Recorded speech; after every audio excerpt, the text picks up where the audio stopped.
Responsibilities for ERM. Published by Pritesh Biswas. Pritesh Biswas. Everyone in an organization, including contractors and suppliers, must understand their role in managing risks. Many professionals in large organizations are knowledgeable about risks and can contribute significantly to managing critical risks.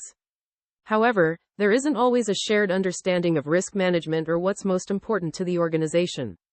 It's crucial to assign ownership of key processes, dependencies, and risks. This allows risk management and audit committees to track actions and responsibilities effectively. Although ownership is important for all risks, the audit committee typically focuses on the most significant ones. Clear communication of responsibilities and reporting structures is essential to avoid confusion. For each major risk, responsibilities should be clearly defined in 3 areas. Setting risk standards. Implementing those standards. Monitoring performance. A detailed responsibility framework ensures everyone, including risk owners, process owners, staff, contractors, and outsourced providers, knows their specific role. Committee roles, responsibilities, and reporting structures should also be outlined in their terms of reference. The risk register should specify who owns each significant risk. It's important that risk managers, risk committees, and auditors don't undermine local ownership of risks. Managers must view risk ownership as part of managing their core business processes, not as a separate task handled by risk management or audit specialists. Examples of the range of risk management responsibilities of line management, the main functional departments and individual employees involved in risk management.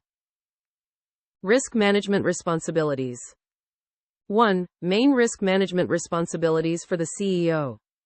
Determine strategic approach to risk. Establish the structure for risk management. Understand the most significant risks. Consider the risk implications of poor decisions. Manage the organization in a crisis. 2. Main ERM responsibilities for the location manager. Build risk-aware culture within the location. Agree risk management performance targets for the location. Evaluate reports from employees on risk management matters. Ensure implementation of risk improvement recommendations. Identify and report changed circumstances, risks.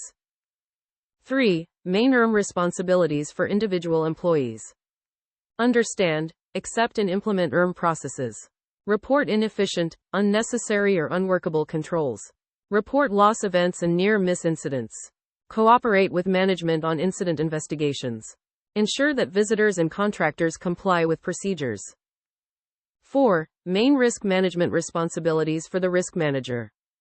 Develop the risk management policy and keep it up to date. Facilitate a risk-aware culture within the organization. Establish internal risk policies and structures. Coordinate the risk management activities. Compile risk information and prepare reports for the board. 5. Main ERM responsibilities for specialist risk management functions. Assist the company in establishing specialist risk policies. Develop specialist contingency and recovery plans. Keep up to date with developments in the specialist area.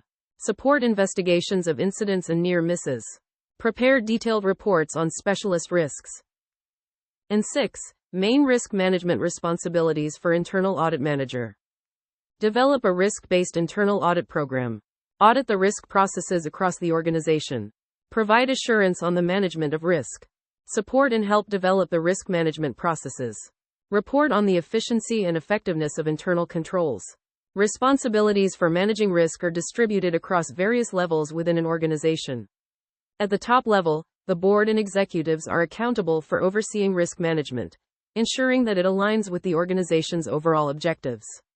Middle management, including department heads, is tasked with managing risks within their specific areas, translating the organization's risk strategy into actionable measures. Staff members, on the other hand, carry out specific risk management responsibilities as part of their daily roles. Together, these 3 levels form the first line of defense in maintaining effective risk management and internal control. The risk manager plays a pivotal role in coordinating risk management efforts across the organization, ensuring that risk-related activities are consistent and effective. In addition, specialized functions, such as health and safety or business continuity, provide targeted support, helping to address specific risk areas. These specialized roles form the second line of defense, offering expertise and monitoring to reinforce risk management practices. Internal audit serves as the third line of defense, with the internal audit manager responsible for independently reviewing and evaluating the organization's risk management and control systems. By providing an objective assessment, internal audit ensures that risk management practices meet the required standards. External parties, such as insurance brokers, auditors, and consultants, also contribute to risk management by offering insights and solutions that enhance the organization's resilience. While collaboration among risk professionals is crucial, the ultimate aim is to embed effective risk management into the organization's core operations, making it a fundamental part of everyday business activities. It's important to ensure that risk management is given enough attention within an organization. Typically, a board member will take the lead in promoting awareness of risk management at the board level and will present related reports. The risk manager usually reports to this board member and is responsible for overseeing the organization's risk framework, strategy, and processes. A key role in risk management is that of the risk owner. According to ISO Guide 73, a risk owner is someone who has the authority and responsibility to decide whether or not to address a specific risk. The guide also emphasizes that anyone responsible for achieving a particular objective is also accountable for managing the risks linked to that objective, including implementing controls to mitigate those risks. The goal of operational risk management is not to eliminate all risks but to manage them to an acceptable level. This involves balancing the cost of reducing the risk with the benefits of minimizing exposure. Common strategies for managing operational risks include avoiding, transferring, accepting, or reducing them through controls. To clarify roles and responsibilities in managing, reporting, and escalating operational risks, the organization follows a 3 lines of defense model. This framework defines clear principles and accountability for operational risk management throughout the group. The model and policy standards apply across all areas of the business, tailored to the specific nature and size of each operation. These standards provide guidance on effectively managing operational risk by consistently identifying, assessing, monitoring, and reporting risks. Their main goals are to protect the organization from financial loss, safeguard its reputation, ensure the well-being of its customers and staff, and comply with legal and regulatory requirements. Statutory responsibilities of management. In many countries, there's been a growing effort to clarify the responsibilities of company directors. Over time, common law has shaped these duties, which are now often formalized in regulations.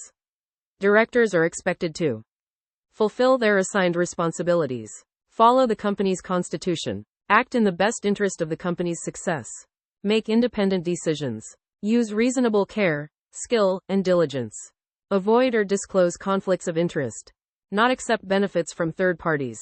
Risk management plays a key role in helping directors meet these obligations. Managing risks effectively supports the company's success and ensures directors exercise proper care and diligence. Therefore, directors need a solid understanding of risk management to fulfill their legal and professional duties. Typically, a company's board includes both executive and non-executive directors. Executive directors, who are full-time employees, handle specific operational areas and manage risks directly. Non-executive directors, on the other hand, focus on oversight functions like audit, compliance, and assurance. While they contribute to strategy and performance monitoring, they usually don't get involved in day-to-day risk management. This separation helps avoid conflicts with their oversight roles and ensures that executive directors, who are more familiar with the company's operations, handle specific risks. Non-executive directors mainly assist in shaping strategy and monitoring its implementation, which remains the responsibility of executive directors. Role of the risk manager. Traditionally, risk managers have focused on shaping risk policies and procedures, often with the board's approval. They've handled insurance-related matters, such as managing insurance coverage and analyzing claims data. However, shifts in the insurance market, including rising premiums and advanced risk financing methods, have led many organizations to reduce the amount of insurance they purchase. This reduction has often resulted in lower insurance budgets and less spending on premiums. Risk managers don't have a fixed reporting structure within organizations. They might report to departments like finance, human resources, or even directly to the CEO. Despite this variability, the role of risk management remains crucial. Large organizations still need a dedicated risk management coordinator to apply risk management practices across various business areas.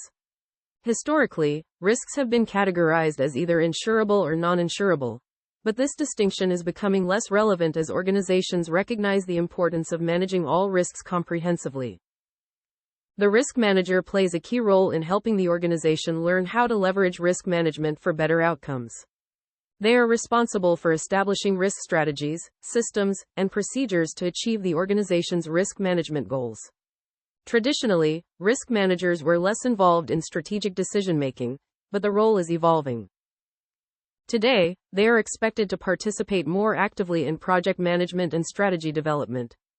This expanded role offers risk managers deeper insights and a broader impact within the organization.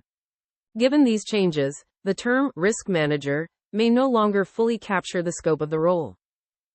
A more fitting title, such as risk and resilience manager, could better reflect the growing focus on organizational resilience. In industries like finance and energy, companies are increasingly integrating the management of credit, market, and operational risks. This shift has led to the emergence of the Chief Risk Officer (CRO) role, with the CRO often reporting directly to the CEO. However, not every organization needs a CRO. The level of risk faced by the organization should dictate the seniority and scope of the risk management role. For some, a CRO is essential and can make a significant contribution. While the CRO title is not yet universal, it is becoming more common, particularly in sectors where managing complex risks is critical. Role of non-executive directors. The role of the non-executive director has the following specific key elements. 1. Strategy: constructively challenge and help develop proposals on strategy.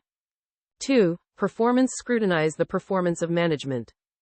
3. Risk: challenge the integrity of the financial information. 4. Controls: seek assurance that financial controls and systems of risk management are robust and defensible. 5. People: determine the appropriate level of remuneration for the executive directors and have a prime role in succession planning. 6. Confidence: seek to establish and maintain confidence in the conduct of the company. 7. Independence: be independent in judgment and promote openness and trust.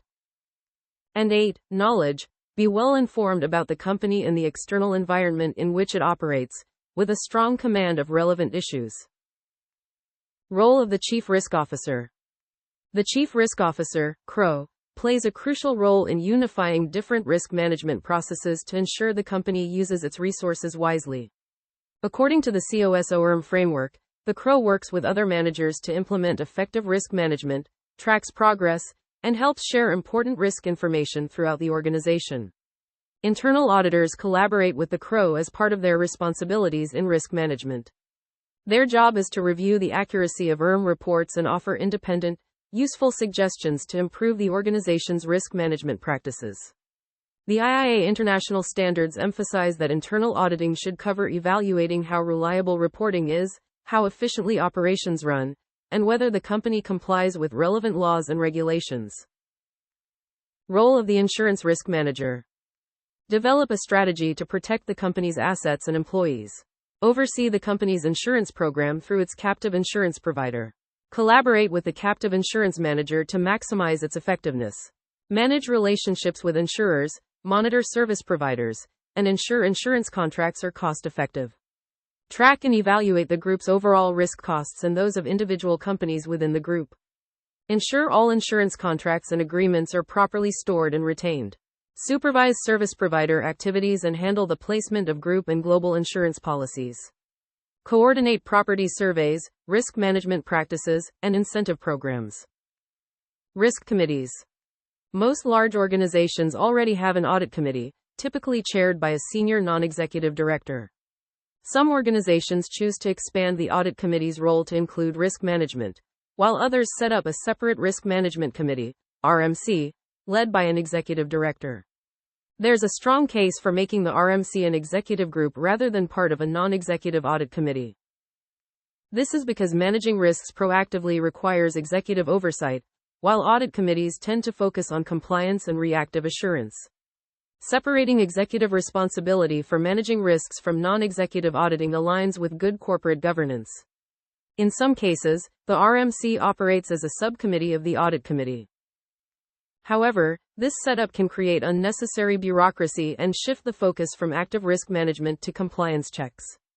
To avoid this, organizations need to ensure that risk management remains an executive responsibility, even if the RMC reports to the Audit Committee. Membership of the RMC depends on the organization's structure and its purpose. It can be a small group of senior executives focused on setting strategy or a larger group involving representatives from various departments to share knowledge. The structure and role of the RMC should align with the organization's needs and risk profile. The RMC's terms of reference and its position within the organization's risk management framework are critical. In some sectors, such as banking, deciding on risk appetite and monitoring risk exposure are strategic board-level responsibilities. In these cases, the RMC might include both executive and non-executive members as a board subcommittee.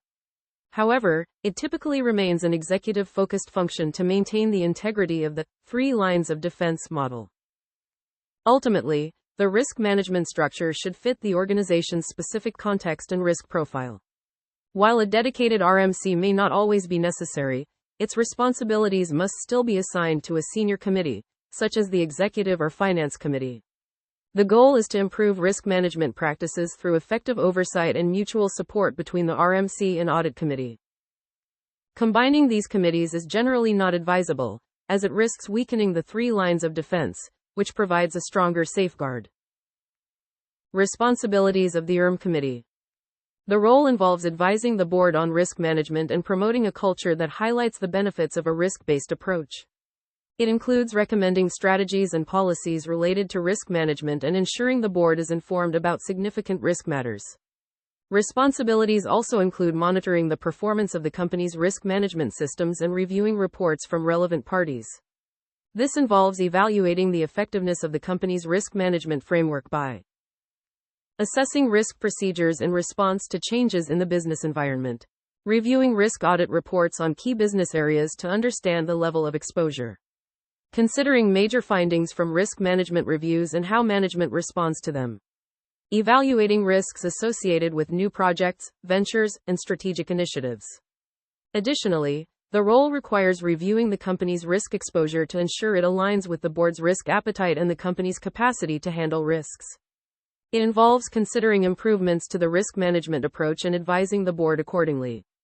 Finally, it includes ensuring that risk disclosures meet financial reporting standards and provide accurate information about risk policies and key exposures. Risk architecture. The figure illustrates the risk structure of a typical large corporation governed by the Sarbanes-Oxley Act. This framework should be clearly documented in the organization's risk management manual. The manual should also include the terms of reference for various committees and a schedule of their activities, ensuring these align with the organization's broader corporate calendar. For large companies with non-executive directors, the Audit Committee plays a key role in the risk framework.